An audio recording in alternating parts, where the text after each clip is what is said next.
तो हेलो दोस्तों, तो आज हम टॉपिक करने जा रहे हैं टैबलेट्स। तो इस लेक्चर में हम समझेंगे टैबलेट्स क्या होते हैं, उसकी क्लासिफिकेशन देखेंगे कि वो कौन-कौन से टाइप्स के टैबलेट होते हैं। जैसे कभी ना कभी आपने अपनी लाइफ में टैबलेट लिया होगा और आपने कभी नोटिस किया होगा कि कुछ टैबलेट्स हमारे कलर्ड होते हैं, अलग-अलग कलर के होते हैं। कुछ टैबलेट्स हमारे व्हाइट होते हैं, कुछ टैबलेट्स हमारे ऑरेंज वगैरह होते हैं, कलर्ड होते हैं ना। और आपने ये भी नोटिस किया होगा कि कुछ हमारे जो टैबलेट्स हैं उनका जो सरफेस होता है वो स्मूथ होता है और कइयों टैबलेट्स का मतलब कि थोड़ा रफ सरफेस होता है। क्यों होता है? तो एक-एक चीज़ करके हम ये सब चीज़ें समझेंगे इस लेक्चर में। आप बस लास्ट तक बने रहिए। अगर आपको थोड़ी भी वीडियो अच्छी लगे तो लाइक, शेयर, सब्सक्राइब ज़रूर करिएगा, ठीक है? तो हम पहले इंट्रोडक्शन इसकी देखते हैं। Tablet is a solid dosage form containing medicinal substance with और विदाउट सूटेबल एक्सिपिएंट्स। तो इस लाइन का मतलब कि जो टैबलेट हमारा एक सॉलिड डोसेज फॉर्म है। सॉलिड मतलब क्या होता है? जिसका डेफिनिट वॉल्यूम और डेफिनिट शेप हो, ठीक है? तो आपको पता ही है टैबलेट हम का हमारा एक डेफिनिट वॉल्यूम और डेफिनिट शेप होता है। इसलिए हम इसको सॉलिड डोसेज फॉर्म कहते हैं। Containing medicinal substance. Medicine substance होता है हमारा एपीआई। एपीआई क्या होता है? एपीआई मतलब होता है एक्टिव फार्मास्यूटिकल इंग्रेडिएंट। यही वो चीज़ है जो हमारे अंदर थेरेपेटिक इफेक्ट देती है। अब थेरेपेटिक इफेक्ट क्या होती है? देखिए, आपको फीवर है, ठीक है? आपने फीवर के लिए कोई मेडिसिन ली, ठीक है? जैसे आपने डोलोमोल ली, ठीक है? उसके अंदर जो पैरासिटामोल है, वो हमारा एपीआई है, समझे? क्या है उसके अंदर? पैरासिटामोल हमारा एपीआई है, जो हमारा फीवर को रिड्यूस करेगा, ठीक है? जैसे आपको पता है, ये जो हमारा पैरासिटामोल है, वो एक अपना नसेड्स है। नसेड्स का क्या काम होता है? नसेड्स का काम होता है फीवर को रिड्यूस करना, इन्फ्लेमेशन में हेल्प करना, ठीक है? तो बेसिकली जो पैरासिटामोल है, वो एपीआई होगा। या फिर एक और एग्जांपल समझो, आपने ग्लाइकोमेट ली। ग्लाइकोमेट किसका टैबलेट है? ग्लाइकोमेट हमारे एक डायबिटीज का टैबलेट है। जो ग्लाइकोमेट के अंदर जो हमारा मेटफॉर्मिन है, वो क्या है? वो हमारा एपीआई है। मेटफॉर्मिन का क्या रोल होता है? वो हमारे को ग्लूकोज में जो जो हमारे ब्लड के अंदर जो ग्लूकोज लेवल है, उसको रिड्यूस करने में हेल्प करता है। कैसे? वो ग्लूकोज को ट्रांसपोर्ट करता है सेल में, जो सेल उसको यूटिलाइज करके एनर्जी प्रोड्यूस करते हैं, ठीक है? तो बेसिकली जो मेटमॉर्फिन है, वो हमारा क्या है? मेटफॉर्मिन है, वो क्या है? हमारा एक एपीआई है, ठीक है? अब बात कर रहे हैं सुटेबल एक्सिपिएंट्स। एक्सिपिएंट्स क्या होते हैं? एक्सिपिएंट्स का कोई थेरेपेटिक इफेक्ट नहीं होता। मतलब ये कोई भी एक्शन नहीं करते। इनका बस काम होता है एपीआई को सपोर्ट करना। सपोर्ट कैसे करना? देखिए, बहुत तरह के एक्सिपिएंट्स होते हैं, डाइल्यूएंट्स होते हैं, बाइंडर्स होते हैं, डिसइंटीग्रेंट्स होते हैं, अपने प्रिजर्वेटिव्स होते हैं, कलरेंट्स होते हैं, फ्लेवरिंग एजेंट्स होते हैं, एंटीऑक्सीडेंट्स होते हैं, बहुत तरह के होते हैं। देखिए, हर एक्सिपिएंट का अलग रोल होता है। इसमें मैंने अलग वीडियो बनाई है, आप उसमें देख सकते हैं क्या रोल होता है, अलग अलग क्या। आपको मैं थोड़ा ऐसे एग्जाम्पल में समझाता हूँ। जैसे बाइंडर्स होते हैं, बाइंडर्स का क्या रोल होता है? वो हमारे एक एक्सिपिएंट है। जैसे आपको पता है, जो टैबलेट्स होते हैं, पहले हम उसका रॉ मटेरियल लेते हैं। रॉ मटेरियल को फिर हम ड्राई करके उसको पाउडर में कन्वर्ट करते हैं पहले, सभी चीज़ का, जितने भी हमारे रॉ मटेरियल होते हैं, एपीआई से लेके हर एक्सिपिएंट का, ठीक है? अब उसके बाद क्या करते हैं? उसके अंदर हम बाइंडर डालते हैं। बाइंडर क्यों डालते हैं? बाइंडर हमारे को ग्रैन्युल्स बनाने में हेल्प करता है। फिर हम उस जो हमारे जो ग्रैन्युल्स बन जाते हैं, उसको हम टैबलेट पंचिंग मशीन में डालकर टैबलेट बनाते हैं। तो जो बाइंडर है, वो हमारे को टैबलेट बनाने में हेल्प कर रहा है, पर इसका कोई थेरेपेटिक इफेक्ट नहीं है। अब दूसरी एग्जांपल समझिए, एक फ्लेवरिंग एजेंट की। समझिए कोई ऐसी मेडिसिन है जिसका टेस्ट बहुत बिटर है और बच्चे उसको खा नहीं रहे, ठीक है? तो फिर क्या करते हैं कि हम ना उसमें एक फ्लेवरिंग एजेंट डाल देते हैं। जैसे ऑरेंजेस हो गई, जैसे आपने विटामिन सी के कैप्सूल खाए, विटामिन सी के टैबलेट्स खाए हो, ठीक है? वो उसके ऑरेंज फ्लेवर्स भी आते हैं, ठीक है? उसमें क्या होता है कि वो बिटर इन टेस्ट होता है, तो उसके अंदर हम फ्लेवरिंग एजेंट डाल देते हैं ऑरेंज का, फिर ऑरेंज का टेस्ट आता है, जिससे जो बच्चे हैं उनको खाने में कंपैटिबल होता है, मतलब कि उनको कोई मतलब आनाकानी नहीं करते, आराम से खा लेते हैं, ऑरेंज टेस्ट आता है। तो ऐसे अलग-अलग रोल्स होते हैं। प्रिजर्वेटिव का क्या रोल होता है? वो हमारे को ड्रग्स को खराब नहीं होने देते, माइक्रो ऑर्गेनिज्म से बचाते हैं, ग्रोथ से बचाते हैं उनके, ठीक है? तो अलग-अलग एक्सिपेंट का अलग-अलग रोल होता है, ठीक है? हम पहले अभी टैबलेट्स पे ज़्यादा फोकस करेंगे। The active ingredient and the excipients are usually in powder form and are compressed और moulded to produce a solid unit of ये बोला कि जो अपना एक्टिव फार्मास्यूटिकल इंग्रीडिएंट है और एक्सिपेंट है यूजुअली इन पाउडर फॉर्म। देखिए, पहले रॉ मटेरियल लेते हैं, रॉ मटेरियल को हम फिर पाउडर में कन्वर्ट करते हैं। जैसे बताया, हमेशा रॉ मटेरियल को पाउडर में कन्वर्ट करके मिक्सर्स के थ्रू या फिर कुछ अलग-अलग टेक्निक्स के थ्रू हम उसको पाउडर फॉर्म में कन्वर्ट करके फिर उसके बाद हम उसके ग्रैन्युल्स बनाते हैं बाइंडर्स वगैरह डाल के। तो यही बात बोल रहा है कि जो अपने जितने भी इंग्रीडिएंट एक्सिपेंट्स हैं, तो उसको हम पाउडर फॉर्म में यूजुअली पाउडर फॉर्म में होते हैं। पहले हमने उसको कन्वर्ट कर लिया, इसलिए पाउडर फॉर्म में होगी। उसके बाद हम उसके अपने सॉलिड यूनिट फॉर्म बनाते हैं टैबलेट्स। कैसे बनाते हैं? आपको मैं थोड़ा-सा ब्रीफली बताता हूँ।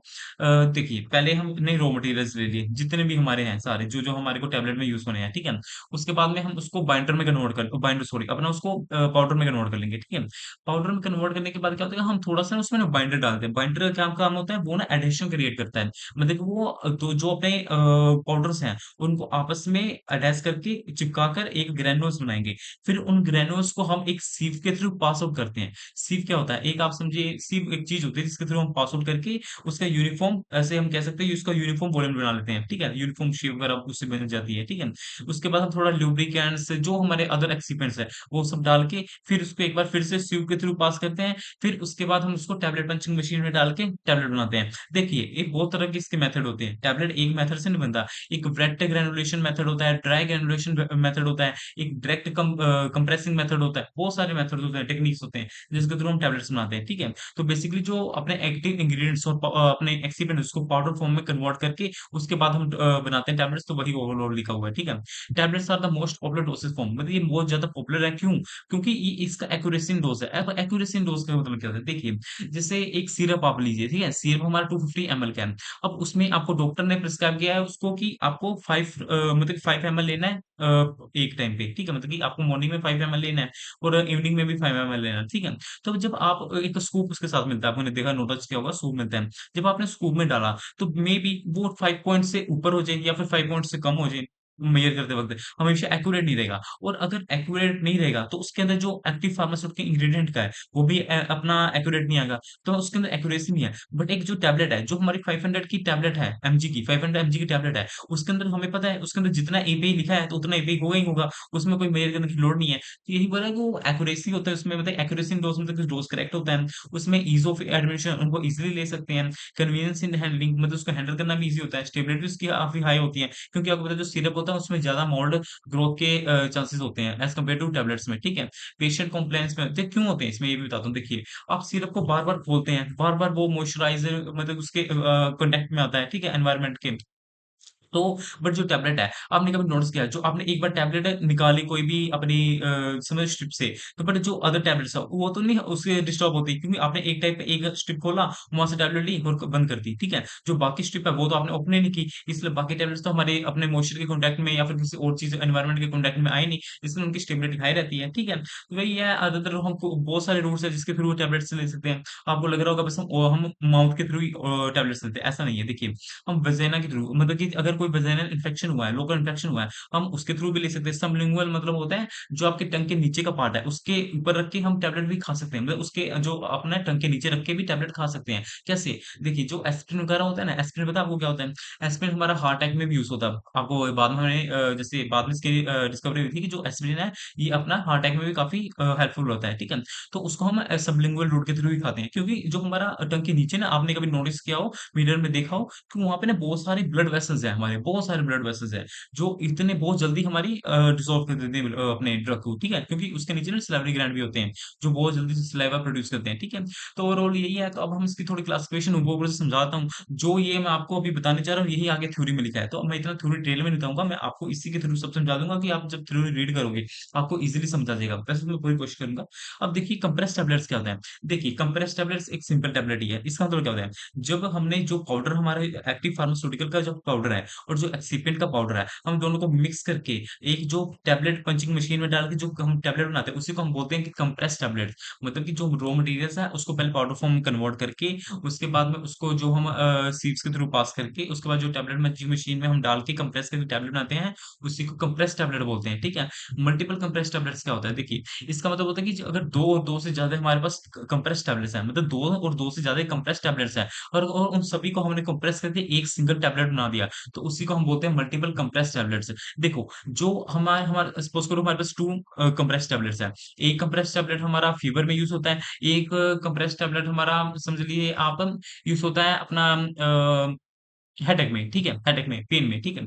हम उन दोनों टैबलेट्स को कंप्रेस करके एक कंप्रेस टैबलेट, हम दोनों टैबलेट्स हैं जो, उनको कंप्रेस करके एक टैबलेट बनाते हैं। अब उसके 2 एक्शन होंगे, ठीक है? एक पेन में यूज़ होगा, एक फीवर में एक्शन होगा, ठीक है? एक तो ये रीज़न हो गया। एक इसके पीछे और रीज़न होता है कि देखो, अगर आपको समझ लो कि आपको 2 मेडिसिन लेनी है, ठीक है? समझ लो आपको 2 मेडिसिन लेनी है, बट डॉक्टर ने कहा कि आपको एक ही बार में दोनों मेडिसिन लेनी है, तो फिर थोड़ा कॉन्ट्रा इंडिकेशन वगैरह क्रिएट हो सकता है। तो बट उससे क्या कहते हैं डॉक्टर? फिर डॉक्टर ने एक ऐसा टैबलेट बना डॉक्टर सॉरी फिर हमने ऐसा एक टैबलेट बनाते हैं अपने फार्मास्यूटिकल इंडस्ट्री द्वारा, जिसके अंदर हम 2 ड्रग्स को एक ही साथ ले सकते हैं। वो कैसे? देखो, जैसे एक ड्रग है जो बहुत जल्दी अपना इफेक्ट, जैसे समझ लो कि जो हमारा हेडेक पेन हो रहा है, हेडेक हो रहा है, ठीक है? हेडेक हो रहा है, तो हमारे को हेडेक को बहुत जल्दी सही करना है, तो हम एक ऐसा ड्रग रखेंगे जो बहुत जल्दी अपना बॉडी में डिसॉल्व होके अपना पेन को सही कर देगा। हेडेक को सही कर देगा। और एक दूसरा ड्रग हम ऐसा रखेंगे जो हमारे को जिसका इफेक्ट लेट चाहिए, जैसे फीवर है उसको हम थोड़ा धीरे-धीरे भी चलेगा क्योंकि थोड़ा थोड़ा रिलीज हो और थोड़ा लेट एक्शन शो करे। तो मतलब आप इतना समझो हम 2 टैबलेट्स 2 ड्रग्स हैं, एक हमने बीच में रख लिया जो हमारे को थोड़ा उसका एक्शन जो हमें लेट चाहिए, मतलब उसका इमीडिएटली एक्शन नहीं चाहिए, और जो हम सबसे ऊपर उसका वो वाला लेयर रख देते हैं जिसका हमें इफेक्ट इमीडिएटली चाहिए। तो लेट टैबलेट में यही होता है कि जो बीच वाला होता है उसमें हम वो वाला ड्रग रखते हैं जिसका एक्शन हमें लेट चाहिए होता है, ठीक है? और ऊपर कोटिंग लेयर में वो रखते हैं जिसका एक्शन हमें इमीडिएटली चाहिए होता है, ठीक है?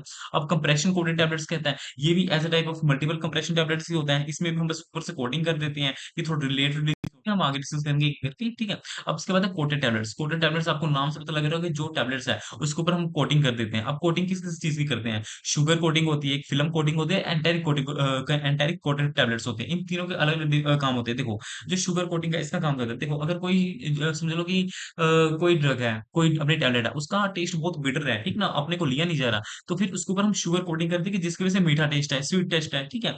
इसलिए हम उसको कहते हैं शुगर कोटिंग, मतलब उसके ऊपर शुगर की कोटिंग कर देते हैं, ठीक है? बट शुगर कोटिंग टैबलेट्स का एक हमारा डिसएडवांटेज भी होता है कि जो शुगर कोटिंग करते हैं ना, इसमें माउल्ट ग्रोथ की बहुत हाई चांसेस होते हैं क्योंकि आपको पता है, जो शुगर होता है, उसको बहुत जल्दी अट्रैक्ट करते हैं बैक्टीरियाज़ या फिर हमारे इंसेक्ट्स वगैरह, तो इसके खराब होने के चांसेस ज़्यादा होते हैं, ठीक है? इसके बाद आता है फिल्म कोटेड टैबलेट्स। देखो, इसमें क्या होता है कि हम जो टैबलेट है इसके ऊपर पॉलीमर की फ़िल्म कर देते हैं। पॉलीमर का ऊपर कोटिंग कर देते हैं। क्यों करते हैं? देखो, अगर कोई ड्रग है, हमारे को उसका एक्शन थोड़ा लेट चाहिए, ठीक है? तो उसके ऊपर हम पॉलीमर की कोटिंग कर देंगे या फिर उसकी स्टेबिलिटी को इंक्रीज़ करने के लिए कर देंगे या फिर उसके टेस्ट को मास्क करने के लिए भी कर सकते हैं। पॉलीमर भी अपने कह सकते हैं पॉलीमर के भी आगे फ्लेवरिंग होते हैं, ठीक है? ऐसा नहीं कि बस पॉलीमर अनटेस्टेबल देखिए अनफ्लेवर्ड होता है, नहीं। ऐसे आगे के इसके और भी होते हैं, आपको मैं बताऊँगा आगे डिटेल में, ठीक है? अब होता है एंटारिक कोटेड टैबलेट। इसमें क्या होता है? देखो, आपको पता है हमारे स्टमक के अंदर एचसीएल होता है जो हमारे को फूड को ही डाइजेशन में हेल्प करता है, ठीक है? तो क्या हुआ कि कुछ ऐसे टैबलेट्स होते हैं जो एचसीएल की प्रेजेंस में ना खराब हो जाते हैं। मतलब समझो कि एचसीएल उन ड्रग्स को डिग्रेड कर देता है, उन टैबलेट्स को डिग्रेड कर देता है, जिसकी वजह से उनका एक्शन नहीं आ पाता। तो आपको पता है मोस्टली जो ड्रग्स या फूड वगैरह हमारा स्मॉल इंटेस्टाइन में अब्ज़ॉर्ब होता है। तो हम चाहते हैं कि जो हमारा ड्रग है, जो हमारा टैबलेट है, वो स्मॉल इंटेस्टाइन में डिसॉल्व हो और जो एचसीएल है वो ड्रग को खराब कर देता है, ठीक है? तो हम क्या करते हैं कि उसके ऊपर एक एंटारिक मतलब उसके ऊपर हम कोटिंग कर देते हैं जिसकी वजह से एसिड का उसके ऊपर इफेक्ट नहीं आ पाता। मतलब कि हम एसिड से बचाने के लिए जो अपना टैबलेट है उसके ऊपर ऐसी कोटिंग कर देंगे जिसकी वजह से वो एसिड मतलब कि उसे खराब ना कर पाए और हमारा टैबलेट सुरक्षित अपना स्मॉल इंटेस्टाइन में पहुंच जाए और वहां पे अपना डिसॉल्व होकर एक्शन दे, ठीक है? अब आता है tablet used in oral cavity. इसमें क्या है? च्यूएबल टैबलेट्स आपको नाम से समझ आ रहा है जिसको हम च्यू करके लेते हैं, ठीक है? बकल टैबलेट जिसको हम गम और चीक के बीच में रखते हैं। जैसे आपने कभी सुना हो कि किसी का टूथ हैक हो रहा हो, किसी का जैसे या फिर टूथ एक्सट्रैक्ट हुआ हो, ठीक है? दाँत निकला हो, तो उसको हम बकल टैबलेट्स देते हैं कि उस जगह पे जहाँ पे टूथ हैक वगैरह हो रहा हो वहाँ पे उसको पेन नहीं होगा, ठीक है? उसको पेन को सही करने के लिए बकल टैबलेट देते हैं। सबलिंगुअल टैबलेट जो हम जीभ के नीचे रखते हैं, टंग के नीचे रखते हैं, जैसे एस्पिरिन वगैरह हो गया, ठीक है? लोजेंसिस जैसे आपको कोई लोकल इफेक्ट चाहिए मतलब जो अगर आपको आप समझ लो आपका जो थ्रोट है सोर हुआ पड़ा है, सोर थ्रोट हुआ है या फिर कोई आपके थ्रोट में इन्फेक्शन हो गया है या फिर आपकी एपिग्लोटिस में कोई इरिटेशन हुआ है, तो हम उन केसेस में लोजेंसिस लेते हैं। ये क्या होता है कि ये थोड़ा हमारे माउथ में ना लेट से डिसॉल्व होते हैं, मतलब कि ये जल्दी इसको हम स्वेलो नहीं करते। जो अपना लोजेंसिस है इसको स्वेलो नहीं करते, स्वेलो मतलब निगलते नहीं है, सबलिंगुअल को भी नहीं निकलते, बकल को भी नहीं निकलते, च्यूएबल को हम च्यू करके निकलते हैं, ठीक है? तो लोजेंसिस हमारा स्लो स्लो डिसॉल्व होगा अपने माउथ के अंदर और अपना इफेक्ट देगा, लोकल इफेक्ट देता है मोस्टली, ठीक है? उसके बाद आता है ओरली डिसइंटीग्रेटिंग टैबलेट्स। ये क्या होता है? ये ऐसे टैबलेट्स होते हैं जो हम जैसे इसको हम अपने माउथ में लेते हैं, ये उसी वक़्त डिसॉल्व होता है और इसमें ना पानी पीने की ज़रूरत भी नहीं पड़ती। ये ईज़िली हमारा उसी इमीडिएटली अपने माउथ में डिसॉल्व होता है, ठीक है ना? उसके बाद आता है tablet administered by other routes. वही है वजाइना के थ्रू जो वजाइनल इन्फेक्शन वगैरह हुआ हो, तो हम उसके थ्रू जो टैबलेट्स हैं तो उसको वजाइनल टैबलेट्स कहते हैं। इम्प्लांटेशन टैबलेट क्या होता है? देखो, अगर आपको समझ लो कि आपको कोई टैबलेट है, आपको 1 ईयर तक लेनी है उस टैबलेट को, तो आपको सोचो कि 1 ईयर तक कौन टैबलेट ले? तो उन केसेस में क्या करते हैं ना हम ना वो टैबलेट को ना अपना स्किन के अंदर डर्मिस लेयर के अंदर ना उसको इंसर्ट कर देते हैं और ऊपर से स्टिचिंग वगैरह कर देते हैं। उससे क्या होगा? जो ड्रग है, जो अपना टैबलेट है, वो धीरे-धीरे बॉडी में रिलीज़ करता रहेगा, टाइम टू टाइम रिलीज़ होता रहेगा और अपना इफेक्ट देता रहेगा। ये मोस्टली हम कैंसरस टैबलेट वगैरह के लिए यूज़ करते हैं, जो जैसे हमारे कैंसर टैबलेट हो गए या फिर हमारे जो स्टेरॉइड ड्रग्स वगैरह होंगे, उनके लिए यूज़ करते हैं इम्प्लांटेशन टैबलेट्स टेक्नीक, ठीक है? उसके बाद आता है tablet used for prepare solution. अब ऐसे भी टैबलेट्स हैं जिसको हम ऐसे नहीं ले सकते, मतलब हम उसको स्वैलो नहीं कर सकते, इसलिए हम इनको सॉल्यूशन के फॉर्म में लेते हैं। अब कौन से? एफर्वेसेंट टैबलेट का एग्जांपल समझो इनो का। अब इनो के टैबलेट्स भी आते हैं, हमको बताओ थोड़ा, ठीक है? उसमें क्या होता है कि हम लोग उसको पानी में डिसॉल्व करके उसी वक़्त लेते हैं। मतलब कि वो ऐसे टैबलेट जो उसको हमें उसी टाइम लेना है डिसॉल्व करने पे। मतलब हम उसको ऐसे नहीं स्वैलो कर सकते, हमने उसी वक़्त पानी में डाला और उसी वक़्त उसको ड्रिंक कर लिया, ठीक है? उस टैबलेट्स को हम कहते हैं एफर्वेसेंट। और सोलुबल टैबलेट्स वो होते हैं जिनको हम वाटर में सोलुबलाइज़ करके लेते हैं। इसको हम 5 टू 10 मिनट्स बाद भी ले सकते हैं। बट एफर्वेसेंट को उसी वक़्त लेना होता है, क्योंकि उसके अंदर ना कार्बन डाइऑक्साइड होता है और वाटर के अंदर आपको पता है क्या होता है H2O। तो कार्बन डाइऑक्साइड ना इनके साथ रिएक्ट करके H2O के साथ अपना वो करता है, मतलब कि फ़ॉर्म्स बनाता है, ठीक है? जिसकी वजह से उसको उसी वक़्त लेना होता है। जैसे कभी आपने नोटिस किया हो जो अपना इनो होता है उसको आप जैसे लाते हो कितना जल्दी फ़ॉर्म बनाता है, ठीक है ना? वैसा ही, ठीक है? तो उसके बाद हम आता है सोलुबल हो गया डिस्पर्सिबल टैबलेट। ये भी वही टैबलेट होता है जिसको हम डिसॉल्व करके वाटर में, बट ये ना सॉल्यूशन नहीं बनाता, ये बनाता है अपना सेमी सॉलिड सस्पेंशन। अब सस्पेंशन क्या होता है? आपने कभी पढ़ा होगा सस्पेंशन, जो हमारा सेमी सॉलिड है अपना बाइफेज़िक होता है। एक अपना वो मीडियम होता है, उसके बीच में छोटे-छोटे सॉल्यूट्स के पार्टिकल्स होते हैं, ठीक है? आपने सस्पेंशन पढ़ा हो। तो यही है कि ये पूरा डिसॉल्व नहीं होते वाटर में, ये छोटे-छोटे टुकड़े उनके रहते ही हैं जो सॉल्यूट्स के। तो जैसे समझो कि हम सेमी सॉलिड बना के लेते हैं, ठीक है? जो सेमी सॉलिड बन जाता है, इन टैबलेट्स को हम डालेंगे सेमी सॉलिड बन जाएगा और उसको हम ले लेंगे। जैसे आपने सस्पेंशन का आपको पता हो डेफिनिशन क्या होता है कि डिस्पर्शन मीडियम में छोटे-छोटे सॉल्यूट्स के पार्टिकल्स होते हैं, उन्हीं को कहते हैं हम सस्पेंशन। तो डिस्पोजेबल टैबलेट्स वही होते हैं जो सस्पेंशन बन जाते हैं वाटर में डालने पे और उनको हम लेते हैं, ठीक है? एडमिनिस्ट्रेट करते हैं। उसके बाद आता है मॉडिफाइड रिलीज़ टैबलेट। इन चारों टैबलेट का एक ही रोल है ऑलमोस्ट कि ये हमारी बॉडी में स्लोली स्लोली डिसॉल्व होते हैं और अपना एक्शन लंबे समय तक देखते हैं, ठीक है? तो अब हम थोड़ा इसके एक-एक बार करके इसका थोड़ा थ्योरी समझ लेते हैं। देखो compressed tablets are prepared by compressing the powder mixture. वही बताया मैं जिसको पाउडर से पहले कन्वर्ट करके पाउडर को हम जो अपना कंप्रेशन मशीन में जो कंप्रेस करके बनाते हैं, उसी को हम कंप्रेस्ड टैबलेट बनाते हैं। आप थ्योरी पढ़ोगे आपको ईज़िली समझ आ जाएगा। ये अलग-अलग शेप के हो सकते हैं, अलग-अलग साइज़ के हो सकते हैं, ठीक है? अलग-अलग वेट भी हो सकता है। जैसे पैरासिटामोल टैबलेट हो गया, इबुप्रोफेन टैबलेट हो गया, मेटफॉर्मिन टैबलेट हो गया। इसको हम वाइडली यूज़ करते हैं। कॉमनली प्रिस्क्राइब मतलब ज़्यादातर इसी को दिया जाता है टैबलेट्स फॉर्म में यही ज़्यादा यूज़ होता है, ठीक है? मल्टीपल कंप्रेस जिसमें 2 से ज़्यादा लेयर हो, ठीक है? कंप्रेशन कोटेड टैबलेट्स की। अब जो ये लेयर है इसके अंदर may be same drug present हो दोनों लेयर के अंदर और मे बी इन दोनों लेयर के अंदर अलग-अलग ड्रग प्रेज़ेंट हो। जैसे एक पेन की हो, एक फीवर की हो, ठीक है? These tablets allow separation of drugs in different layers. यही बोला है कि जो मतलब कि इन ड्रग्स की सेपरेशन जो डिफरेंट लेवल में डिफरेंट ड्रग्स की प्रेज़ेंट हो जिसकी वजह से उनकी सेपरेशन होती है, ठीक है? देयर आर 2 टाइप इसके आगे 2 टाइप होते हैं लेयर टैबलेट्स और कंप्रेशन कोल्ड टैबलेट्स। अब इसका मतलब क्या है? देखो लेयर टैबलेट्स में 2 या 2 से ज़्यादा लेयर हो सकते हैं। उन दोनों लेयर्स में और उन लेयर्स में अलग-अलग ड्रग्स हो सकते हैं या फिर सेम ड्रग हो सकते हैं जैसे लिखा है, ठीक है? यही है कि इनकम्पैटिबल टैबलेट्स को सेपरेट करके समझ लो कि कोई 2-3 ड्रग्स हैं जो इनकम्पैटिबल हैं और उसका इमीडिएट इफेक्ट है। तो हम ऐसी 2 ड्रग्स हैं जो इनकम्पैटिबल है एक साथ एक दूसरे के साथ लिए, ठीक है? मतलब ये एक दूसरे के अगेंस्ट वो इनकम्पैटिबल है। तो उन ड्रग्स को हम लेयर्ड फॉर्म में दे सकते हैं, लेयर टैबलेट्स की फॉर्म में दे सकते हैं। क्योंकि जो एक टैबलेट है वो अलग रिलीज़ करेगी, अलग टाइम पे रिलीज़ करेगी, जो दूसरा टैबलेट अलग रिलीज़ पे टाइम करेगी। जैसे यहाँ पे लिखा है ना, there are used to incompatible tablets to provide a immediate or sustained release. मतलब कि एक है जो अपना 2 इनकम्पैटिबल टैबलेट्स हैं जो एक टैबलेट है, वो मतलब इमीडिएटली अपना डिसॉल्व होके एक्शन दे देगी और जो एक ड्रग है, वो अपना थोड़ा धीरे रिलीज़ होगी, धीरे डिसॉल्व होगी और धीरे एक्शन देगी। जैसे अपना समझ लो पेन और फीवर का ही समझ लो, ठीक है एग्ज़ाम्पल। अब कंप्रेशन कोल्ड टैबलेट्स वही है इसके ऊपर कोटिंग की हुई थी बस, ठीक है? इसका कोटिंग करने के पीछे हमारे 2-3 रीज़न होते हैं कि दे में कोटिंग में डिफरेंट ड्रग्स फॉर इमीडिएट और मॉडिफाइड रिलीज़। मॉडिफाइड रिलीज़ मतलब लेट रिलीज़ वगैरह के लिए, ठीक है?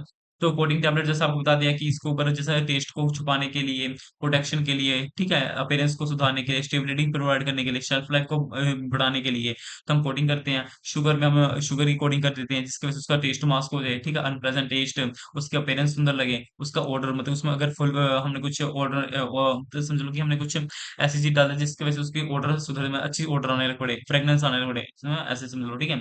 उसको मोशन से प्रोटेक्ट करने, एयर से प्रोटेक्ट करने के लिए, लाइट से प्रोटेक्ट करने फ़िल्म कोटेड यही होता है, इसका हम उसके ऊपर बस हम पॉलीमर की फ़िल्म से कोटिंग करते हैं। शुगर में शुगर से कोटिंग करते थे, वही साइज़ वगैरह, वेट वगैरह वही एक सेम चीज़ लिखी हुई है। एंटी कोटेड टैबलेट्स वो होते हैं जिसको हम एसिड रेजिस्टेंट मटीरियल मतलब कि जो एसिड से बचाने के लिए हम एंटी कोटिंग करते हैं, ठीक है? जिसकी वजह से जो एसिड प्रेज़ेंट होता है हमारे स्टमक के अंदर, वो क्लीन दे जहाँ पे लिखा है ना the coating prevent release in the stomach कि ये ड्रग रिलीज़ नहीं होंगे स्टमक में क्योंकि हमें पता अगर ये ड्रग रिलीज़ होगा स्टमक में तो एसिलिन को डिग्रेड कर देगा, ठीक है? इससे ये स्टमक में रिलीज़ ना हो पाए और स्मॉल इंटेस्टाइन में जाके रिलीज़ हो और वो अपना एक्शन वहाँ पे दे, ठीक है? तो जैसे एसिड लेविल समझ रहे हो ना? तो ऐसा सही है। तो अपना टैबलेट्स ओरली के उसमें वही च्यू करके खाना होता है। आप एक बार रीड करोगे आपको समझ आ जाएगा। जो इसके नोट्स आपको फार्मर्स चैनल पे मिल जाएँगे, ठीक है? जो अपना टेलीग्राम पे है, ठीक है? तो आपको कोई दिक्कत नहीं आएगी उसपे। सबलिंगुअल टैबलेट्स वही है टंग के नीचे लग के खाने वाला लोजन जैसा आपको पता ही है जो हमारे माउथ में स्लो स्लो डिजोल्व हो जैसा आपको बताया ठीक है उसके बाद डिसइंटीग्रेटिंग रैपिडली उसी वक्त हमारा डिजोल्व हो जाएगा माउथ के अंदर ठीक है विद इन सेकंड स्लाइवा के थ्रू स्लाइवा की हेल्प से विजन टैबलेट्स को हम वजाना के अंदर इंसर्ट करते हैं वजाइनल इन्फेक्शन वगैरह में लेते हैं या फिर हार्मोन रिप्लेसमेंट थेरेपी या फिर हमारे जो हार्मोन वगैरह थोड़े चेंजेस हो गए इम्बैलेंस हो गया उसमें हम यूज कर सकते हैं इन सब टैबलेट्स को इम्प्लांटेशन मतलब कि इम्प्लांट अंडर स्किन के अंदर इम्प्लांट कर देते हैं मसल टिश्यू में जैसे ग्लूट्स वगैरह की मसल में जिसकी वजह से हमारा प्रोलॉन्ग एक्शन मिल पाए सस्टेन रिलीज मतलब धीरे-धीरे रिलीज करे अपना ड्रग और लंबे समय तक एक्शन है, ठीक है? ये हम हार्मोनल थेरेपी वही है हार्मोन इम्बैलेंस हो जाए तब कॉन्ट्रास्पेशन वगैरह long term treatment of chronic disease like cancer वगैरह, ठीक है? तो हर tablet used to prepare solution वही सॉल्यूशन को प्रिपेयर करने के लिए जो हम नहीं जिन टैबलेट्स को हम नहीं स्वैलो कर सकते समझ लो कि कुछ है ऐसे टैबलेट है जिनको हमें सॉल्यूशन फॉर्म में लेना है, तो हम उन टैबलेट्स को अपना वाटर में डिसॉल्व करके सॉल्यूशन बनाते हैं फिर उनको ले लेते हैं, ठीक है? तो वही चीज़ आप रीड करोगे आपको समझ आ जाएगी, ठीक है? एफर्टसेंट वही है, dissolved in water before administration जैसे सिट्रिक एसिड वगैरह वही अपने हो गए जो बोले तो अपना इनो वगैरह उसी के अंदर ही होते हैं हमारे इनो के अंदर आपको पता है ना क्या होता है सिट्रिक एसिड होता है, सोडियम बाइकार्बोनेट होता है, कार्बन डाइऑक्साइड होता है, which reacts to release carbon dioxide मतलब वही कार्बन डाइऑक्साइड रिलीज करेगा, फोम बनाएगा, ठीक है? उसको उसी वक्त लेना होता है। सोलुबल टैबलेट्स वही है, ठीक है? आप एक बार रीड करोगे आपको सब समझ आ जाएगा, ठीक है? मॉडिफाइड रिलीज टैबलेट्स वही है कि जो अपना रेट टाइम और जो प्लेस ऑफ ड्रग है रिलीज में उसको चेंज हो जाए मतलब कि उस ड्रग का रेट चेंज हो जाए कि वो अपना जो जिस रेट से अपना ड्रग रिलीज कर रहा था अब वो चेंज हो जाए मतलब कि समझो जो वो समझ लो कि जो एक ड्रग है वो 30 मिनट में अपना जो ड्रग था जो उसके अंदर एपीआई था वो रिलीज करना शुरू कर देता था बट हमारे को उसको हमें उसका 45 मिनट बाद चाहिए इफेक्ट मतलब कि फिर वो अगर उसको हम मॉडिफाई कर देंगे तो जो उसका एपीआई है वो 45 मिनट बाद डिसोल्व होगा ठीक है तो यही है उसका टाइम बढ़ाने के लिए ठीक है यही सब है आपको रीड करूंगा आप समझा दिए सस्टेन रिलीज वही चीज है कि उसका ड्रग स्लो रिलीज हो और लंबे समय तक इफेक्ट मिले तो इसके जो नोट्स है ना आपको मिल जाएंगे फार्मोस चैनल पे ठीक है तो एक्सटेंड रिलीज सब ये जो चारों है ना चारों का एक ही पार्ट है ठीक है चारों का एक ही मतलब है सॉरी ठीक है चारों का एक ही मतलब है बस एक वो थोड़ा बहुत डिफरेंस है आप एक बार रीड करो आपको समझ आ जाएगी ठीक है तो आपको होप थोड़ा बहुत समझ आया हो ठीक है अगर समझ आया हो तो आप लाइक शेयर सब्सक्राइब जरूर करिएगा चैनल को और इस चैनल पे आपको ऐसी वीडियोस मिलती रहेंगी तो आज के लिए थैंक यू